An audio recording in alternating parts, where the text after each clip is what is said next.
estudantes da segunda série do ensino médio. Tudo certo com vocês? Eu sou a professora Susan dos Anjos e essa é mais uma aula de filosofia. Desta vez vamos fazer um aprofundamento de conteúdos, vamos pensar a ética cristã e também a ética humanista.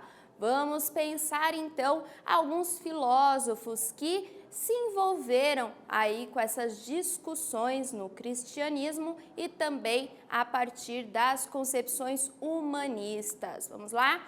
Objetivos da nossa aula então: compreender o conceito de livre-arbítrio na ética cristã de Agostinho de Hipona, mais conhecido como Santo Agostinho, conhecer a ética humanista de Erasmo de Roterdã, a partir de seu elogio da loucura. Então, vamos passar por um autor do cristianismo, da ética cristã, Agostinho de Hipona, e por um autor humanista, Erasmo de Roterdã. Vamos lá? Começando aqui, então, com uma pequena reflexão. Guerras, conflitos, egoísmo, intolerância, miséria, corrupção, sofrimento. Quantos males que nós não experimentamos diariamente no mundo. Se Deus é bom, por que existe mal no mundo? Já pensaram sobre isso? Como responder essa questão? Difícil, né? Pois foi justamente isso que Agostinho de Hipona, um filósofo medieval, tentou fazer. Então, ele tentou responder a questão: se Deus é bom, por que existe mal no mundo? Vamos conhecer melhor esse filósofo tão interessante? Agostinho de Hipona viveu entre 354 e 430 depois de Cristo. Ele é o principal representante da patrística. Vamos entender melhor o que é a patrística, uma divisão dentre o que a gente chama de filosofia medieval. Buscou fundamentar o cristianismo. A sua ideia era, então, trazer os princípios racionais, fundamentar os dogmas do cristianismo. Estudou lógica, filosofia, retórica, aproximou-se do maniqueísmo e das doutrinas filosóficas gregas antigas. Então, Agostinho de Hipona foi, inclusive, ficou eternizado, conhecido como Santo Agostinho. Esses filósofos do período medieval desenvolveram, então, uma filosofia com o objetivo de justificar racionalmente a fé cristã e os dogmas do cristianismo. Foi isso que fizeram, então, tanto os filósofos da patrística como da escolástica. Na patrística, nós temos ali um período que data do século V ao século VIII. E nesse momento aí de reflexões filosóficas, o que nós temos é a disseminação dos dogmas do cristianismo, a defesa da religião cristã e a crítica ao paganismo. O principal representante da patrística é Agostinho de Hipona. E Agostinho de Hipona faz um resgate de Platão. Então, a concepção céu, inferno, parte lá daquela divisão proposta por Platão entre mundo sensível, mundo inteligível, algo que será retomado por Agostinho de Hipona. Muito interessante a gente pensar como os filósofos medievais eles acabam se apropriando de todo o desenvolvimento filosófico, intelectual lá da antiguidade clássica. Assim também aconteceu na escolástica. A escolástica data do século IX ao século XV, busca explicar por meio da razão a existência de Deus, do céu e do inferno, as relações entre o homem, a razão e a fé. Dentre os seus principais representantes, nós temos Tomás de Aquino. Tomás de Aquino resgata, por sua vez, Aristóteles. O realismo aristotélico é retomado por Tomás de Aquino. Então, são teóricos aí que estão relacionados com a Igreja Católica, os dogmas defendidos pela Igreja no período medieval. E aí a gente tem, então, a ideia de maniqueísmo. A nossa sociedade é uma sociedade muito maniqueísta. O que é isso? Essa divisão muito bem estabelecida entre bem, mal. Então, essas concepções partem justamente do que é o maniqueísmo. É uma doutrina religiosa com base sincrética, cristã e pagã, advinda do chamado zoroastrismo, que enxergava um dualismo moral no mundo, o bem e o mal, o certo e o errado. Essa divisão, esse contraste muito forte entre bem e mal. Se você é mal, você não é bom. Essa é a ideia, tá? Então não se enxerga o homem como possivelmente dual, né? Tendo alguns momentos de bondade, outros momentos ali de maldade. Então se enxerga uma coisa ou outra. Essa é a ideia do maniqueísmo. Vamos pensar essa concepção a partir dessa atividade? O maniqueísmo nada mais é do que uma doutrina que prega a dualidade, o bem e o mal, o certo e o errado. Muitas tramas de novela apresentam o dualismo maniqueísta, vilãs e vilões do lado do mal, mocinhas e mocinhos do lado do bem. Em que sentido essa postura maniqueísta pode representar um problema à análise dos comportamentos humanos? Por que esse maniqueísmo necessita ser repensado? Há problema nessa concepção entre bem e mal, tudo muito fixo, muito rigoroso? Que problema é esse? Reflita um pouco sobre isso, já retornamos com uma sugestão de resposta.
E aí, pessoal, conseguiram responder? Pensaram lá nas novelas, vilões, mocinhas? Qual que é a diferença aí? Será que esse dualismo bem, mal, como propõe o maniqueísmo, ele apresenta problemas. Que problemas são esses? Essa era a ideia, tá?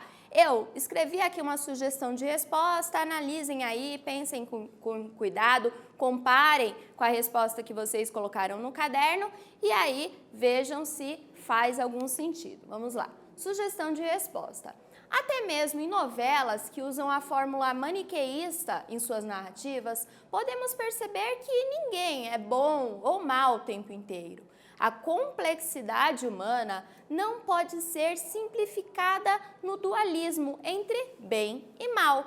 A postura maniqueísta representa um problema, a análise do comportamento humano, justamente porque nega essa complexidade e o fato de que podemos transitar entre ações boas e ações reprováveis. Então, o ser humano, ele acaba apresentando diferentes comportamentos ao longo da sua vida. Essa é a ideia, nem sempre somos bonzinhos ou totalmente maus, né? E muitas novelas acabam utilizando essa fórmula do maniqueísmo. O Agostinho era um partidário do maniqueísmo, então ele tentava entender o que é o bem, o que é o mal, por que existe mal no mundo. As questões aí que o Agostinho vai tentar superar é basicamente formulada da seguinte forma: se Deus existe, se Deus é bom, se Deus criou todas as coisas, por que Deus criou o mal? Então, esse é o problema filosófico em questão. Santo Agostinho está investigando o problema do mal no mundo. Por que existe mal? Se Deus existe, se Deus é bom, se Deus criou todas as coisas, por que ele teria também criado o mal? Qual seria o objetivo nisso? Para fugir desse problema, ou aliás, para responder esse problema, o Agostinho vai usar o conceito de livre-arbítrio. Você sabe o que significa isso? Já ouviu esse conceito? Já utilizou esse conceito? A ideia de livre-arbítrio acabou se popularizando. Hoje, usamos isso como um sinônimo de liberdade. Eu posso fazer as minhas escolhas, eu posso agir conforme a minha vontade. Mas isso vem lá da Idade Média.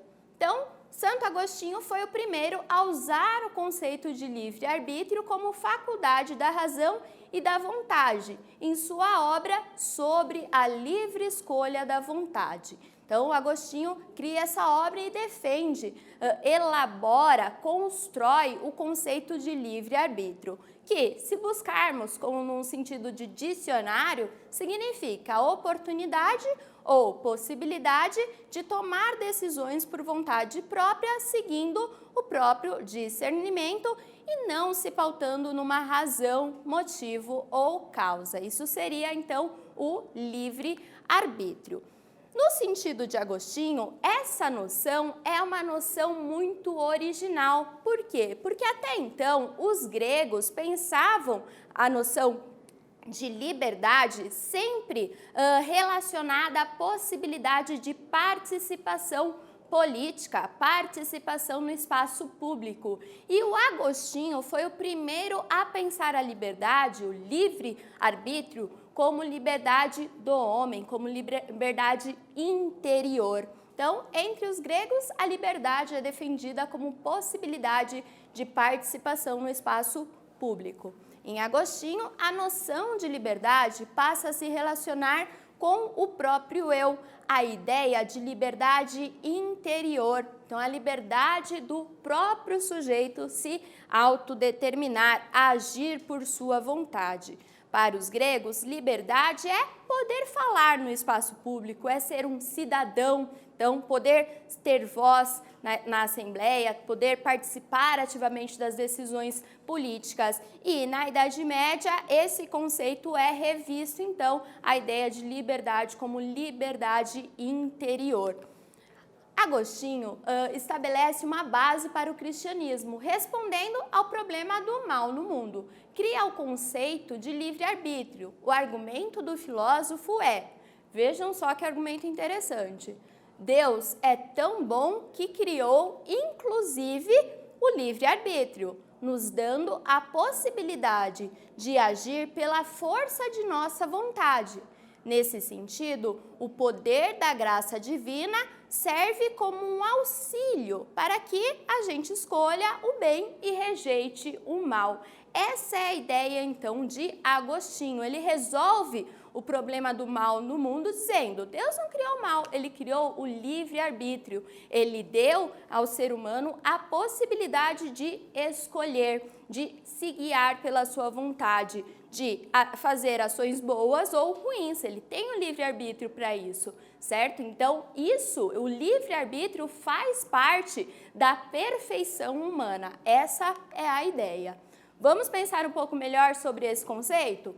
Atividade 2. Qual foi o conceito introduzido por Agostinho de Hipona na concepção de liberdade? Explique o sentido deste conceito e o diferencie da liberdade no sentido grego. Vocês vão ter alguns minutinhos aí para fazer essa atividade e já retornamos com uma sugestão de resposta.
E aí, pessoal, conseguiram responder? Qual foi, então, o conceito inventado por Agostinho de Hipona, Santo Agostinho, para pensar a questão da liberdade? Qual é a diferença deste conceito com a concepção grega de liberdade?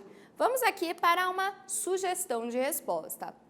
Agostinho de Hipona foi o primeiro a introduzir o conceito de livre-arbítrio como liberdade interior. Então, o conceito utilizado por ele foi justamente o conceito de livre-arbítrio. Essa liberdade interior está relacionada ao próprio eu e não mais vinculada ao espaço público, como na antiguidade grega. Nesse sentido, ser livre passa a ser qualquer ser humano agir eticamente com base na sua vontade, independentemente das forças externas que o constrangem. Essa é a ideia, então, defendida por Agostinho. Inclusive, importante também pontuar, reforçar que o Agostinho vai dizer, olha, se você se orienta pelo um caminho aí do conhecimento dos dogmas da religião, você se aproxima do bem e se afasta do mal. Essa é a ideia, tá? Então, temos esse livre-arbítrio, mas se nós vamos, de fato, nos aproximar do bem e rejeitar o mal, fica a opção do próprio ser humano. Essa é a ideia, tá? E agora vamos pensar um pouco a ética humanista. Então, falamos da ética no cristianismo, pensamos um conceito muito importante da ética cristã, que é o conceito de livre-arbítrio, e agora vamos pensar, junto com um autor chamado Erasmo de Roterdã, a ética humanista. Primeira coisa, é importante defender e entender, diferenciar duas características centrais do humanismo. O humanismo valoriza a razão humana como centro de todas as coisas. Então, lembrem da oposição entre o antropocentrismo e o teocentrismo. No cristianismo, a gente tem o teocentrismo, Deus como centro de todas as coisas.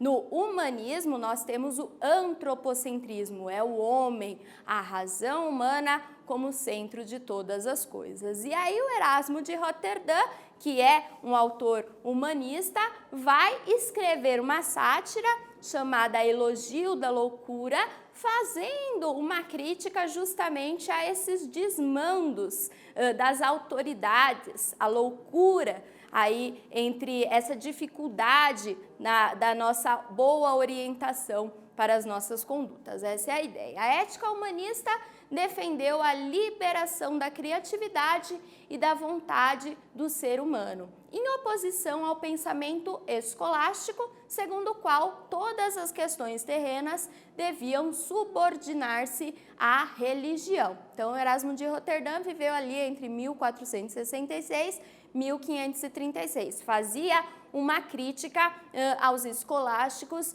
partidários lá da ética cristã, período medieval, certo? Então, ele escreveu uma sátira sobre isso. Vamos conhecer um pedacinho, aí, um trechinho do chamado Elogio da Loucura.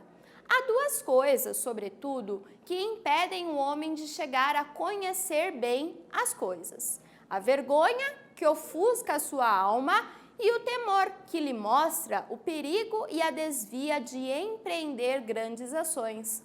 Ora, a loucura nos livra maravilhosamente dessas duas coisas. Isso é o que ele escreve lá, então, no seu Elogio da Loucura. Nesse livro, nós temos a loucura falando em primeira pessoa. E essa loucura vai nos fazer pensar justamente sobre a autoridade e sobre a desordem, sobre a impossibilidade, o conflito aí entre a nossa ação autônoma e os mandamentos que nos colocam, a dificuldade em utilizarmos de fato a nossa razão. Temos coragem para isso.